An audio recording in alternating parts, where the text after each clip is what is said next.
Bonjour, je m'appelle Benoît Tousignan, je suis professeur à l'école d'optométrie puis à l'école de santé publique de l'Université de Montréal. Puis aujourd'hui, je suis ici pour vous parler d'itinérance en relation avec la santé visuelle, plus particulièrement ce que dit la recherche qui est menée sur le terrain. On a une clinique dont je suis responsable, la clinique Regard Collectif, qui est notre clinique mobile qui dessert justement la population en itinérance. Notre clinique est active depuis 2017 et a principalement trois objectifs, trois buts. La première, évidemment, étant de soigner, hein, de prodiguer des soins oculaires aux personnes en situation d'itinérance dans le Grand Montréal, mais également de former, parce que tous les futurs optométristes du Québec font des journées de stage à regard collectif. Le but étant d'humaniser leur approche de soins, de les sensibiliser à la différence, aux réalités des personnes qui vivent des parcours de vie difficiles ou une certaine exclusion sociale.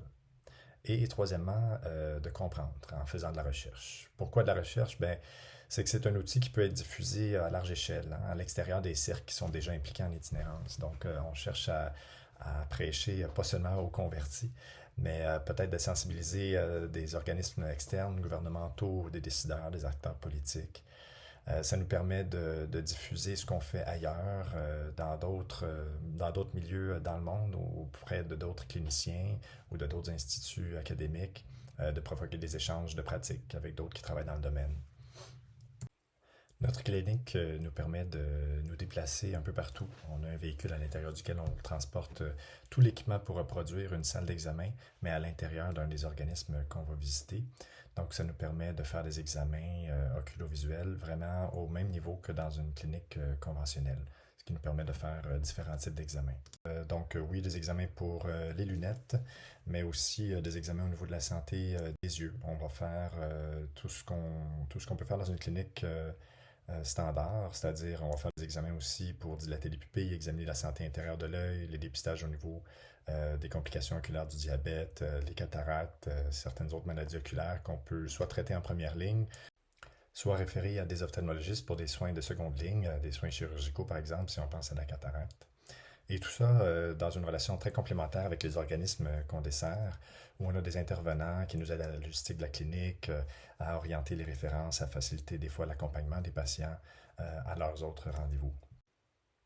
Au fil des ans, on a collaboré, puis on collabore toujours en fait avec plusieurs ressources en itinérance à Montréal. On essaie d'aller chercher l'éventail le plus large de personnes dans cette population-là, donc les hommes, les femmes, mais aussi les personnes autochtones ou les jeunes de la rue. Alors, on collabore avec eux, soit pour aller faire des journées de clinique sur place, ou alors que leur organisme devienne des sites de collecte de données pour nos projets de recherche. On a effectué plusieurs projets. Certains ont été réalisés lors de nos journées de clinique, mais d'autres ont aussi recruté des personnes en situation d'itinérance en collaboration avec les mêmes organismes, mais à l'extérieur des heures de la clinique. En effet, en fait, ça dépend un peu de la question de recherche. Certaines faisaient en sorte que parfois, on ne voulait pas seulement avoir un échantillon des patients qui venaient déjà avec des problèmes oculaires. Parfois, pour avoir un portrait plus proche de l'ensemble de la population en itinérance, c'est préférable d'aller à la rencontre d'individus au hasard, aléatoirement, parmi ceux et celles qui fréquentent les ressources, sans nécessairement avoir déjà fait une démarche pour qu'on les examine. Les résultats de nos recherches ont été présentés et publiés un peu partout à travers le monde. Vous voyez qu'on en a en Europe, aux États-Unis, évidemment à plusieurs endroits au Québec et au Canada aussi, dans différentes conférences ou des revues scientifiques révisées par les pairs qui touchent soit la santé visuelle, soit la santé publique. Et donc, en termes de résultats de nos recherches, bien, le premier point important à rapporter, c'est le niveau de déficience visuelle en itinérance, en termes de niveau de vision, niveau d'acuité visuelle que les gens, avec lesquels les gens en itinérance vivent. On a un quart des personnes qui ont un niveau de vision qui est compatible avec ce qu'on appelle une déficience visuelle. C'est 4 fois plus que dans la population canadienne. Ces problèmes-là qui causent cette déficience visuelle, ce sont la plupart du temps soit des erreurs de réfraction non corrigées, donc le fait d'avoir besoin de lunettes, mais de ne pas avoir accès à des lunettes ou à des bonnes lunettes, soit des cataractes, soit le diabète et ses complications oculaires. Un autre aspect qu'on a examiné, c'est le niveau d'accès aux soins de santé visuels en itinérance, hein. Euh, on s'est rendu compte, puis on a trouvé que l'utilisation des services de santé visuelle dans le système conventionnel est 2 fois moins élevée. Euh, que dans la population générale lorsqu'on parle de personnes en situation d'itinérance. Puis c'est pour toutes sortes de raisons. On a aussi étudié les barrières qui font en sorte que cet accès-là est plus difficile. Ça peut être des barrières financières, donc des obstacles au niveau du coût de l'examen, au niveau du coût des lunettes. Le fait d'avoir ce qu'on appelle des priorités concurrentes, c'est-à-dire il y a d'autres problèmes à régler, d'autres impératifs dans la vie quotidienne qui font en sorte qu'on néglige un peu la vision et les soins de santé. Ou encore la peur d'être stigmatisé ou d'avoir eu des expériences négatives antérieures qui peuvent faire en sorte que les gens vont moins consulter. Et c'est d'autant plus déplorable parce qu'on sait qu'à peu près 75% des personnes en situation d'itinérance ont une couverture pour payer un examen oculovisuel ou des lunettes, là, que ce soit avec la Régie d'assurance maladie, que ce soit avec l'aide sociale. Il y a quand même trois quarts des gens qui seraient en mesure d'en avoir un sans avoir à débourser d'argent. Et ensuite, bien, les impacts de ces interventions-là en optométrie sont plutôt importants. On s'en rend compte, nous, dans notre quotidien de clinicien, mais on l'a aussi recherché, on a aussi fait de la recherche là-dessus. Puis d'une part, on sait que pour faciliter l'accès aux soins, donc au contraire des barrières dont on parlait tantôt, il y a aussi des facilitateurs qui ont été identifiés. Puis la première chose, c'est que évidemment, la présence à l'intérieur d'un organisme qui est familier à la personne. Donc, vraiment être à l'intérieur des murs d'un endroit où ils se sentent déjà en confiance, mais ça facilite grandement l'accès aux soins. Et le fait de combiner plusieurs services idéalement dans le même point, c'est aussi un facilitateur qui avait été identifié.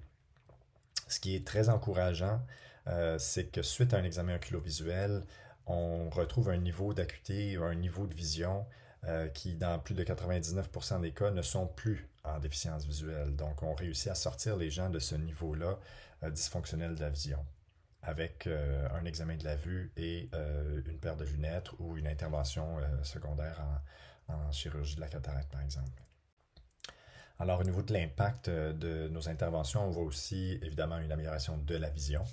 Ça a été rapporté assez fortement dans deux aspects particuliers. La vision de près, ce qui a trait au travail, la lecture, l'écriture, des choses qui sont en lien avec la recherche d'emploi, remplir des formulaires et tout ça, ou même consulter son téléphone cellulaire.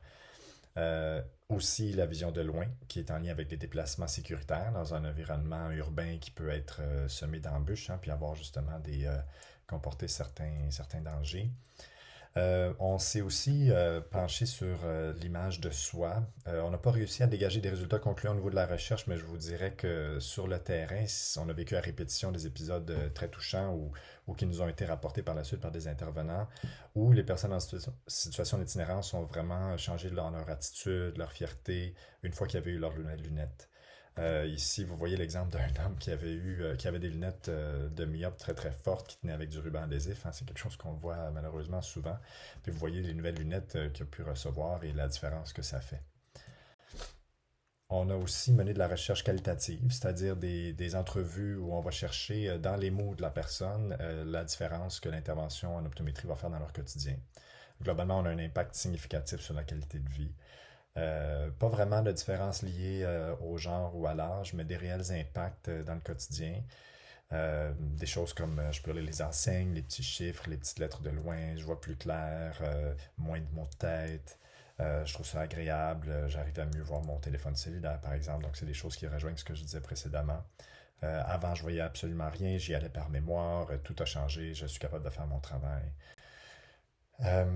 Du côté de nos étudiants, on a aussi regardé comment leur expérience à la clinique Regard Collectif les a marqués. Je vous avoue qu'au début, quand on a commencé le projet, j'étais un peu sceptique quant à la popularité de la clinique auprès de nos étudiants, sachant que peu d'entre eux ou elles avaient été en contact avec le milieu, puis ça peut susciter toutes sortes de réflexions, de préjugés, d'inquiétudes. Mais on a eu des témoignages très frappants. Les étudiants trouvent ça valorisant, ils trouvent qu'on contribue directement à une meilleure sécurité, une plus grande autonomie, donc les impacts dont on parlait auprès des personnes.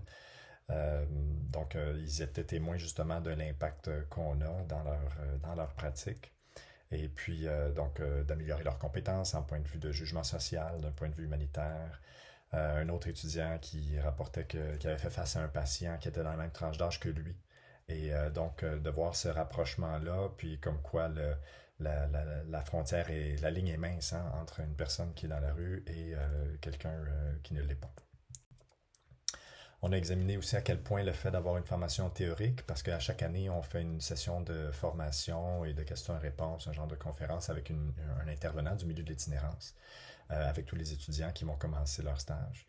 Et donc, comment cette intervention-là et leur journée en clinique affectaient leur perception et leurs attitudes face à l'itinérance. On a utilisé un questionnaire qui avait été développé en recherche exactement pour ça, pour les soignants et leurs attitudes dans ce contexte-là. Puis on a eu des résultats très encourageants ici aussi, avec des améliorations notables au score des étudiants avant et après les différentes interventions. Donc, si on regarde ça en résumé, on voit que en itinérance, on a une grande prévalence de problèmes visuels, que ce soit dû à des erreurs de réfraction, aux cataractes ou au diabète. On a des accès qui sont plus limités aux soins de santé visuelle, qui sont moins fréquentés avec plus de barrières, et que les interventions en optométrie au sein des organismes communautaires facilitent l'accès des soins, améliorent la vision, améliorent la qualité de vie et que pour nos étudiants, donc nos futurs soignants, il y a un impact positif sur les attitudes et les perceptions face à l'itinérance. Je vous laisse ici quelques-unes de nos références, de nos projets. Et pour la suite des choses, ben, on va continuer. On continue à faire aller notre clinique. On a des projets de recherche aussi qui se trament avec le Royaume-Uni. Il y a une grande organisation là-bas qui s'appelle Vision Care for the Homeless People, avec qui on a commencé à collaborer, qui vivent des réalités similaires à la nôtre. Et puis, on va mettre nos forces ensemble, aussi en collaboration avec l'Université de Plymouth, pour creuser un peu plus loin encore les questions relatives à la vision et aux personnes en itinérance. Alors, si vous voulez plus d'informations sur notre clinique, je vous laisse numériser ici le code QR et ça me fera plaisir de répondre à vos questions si vous voulez me rejoindre. Mon courriel apparaît également sur la page web de la clinique. Merci, au plaisir.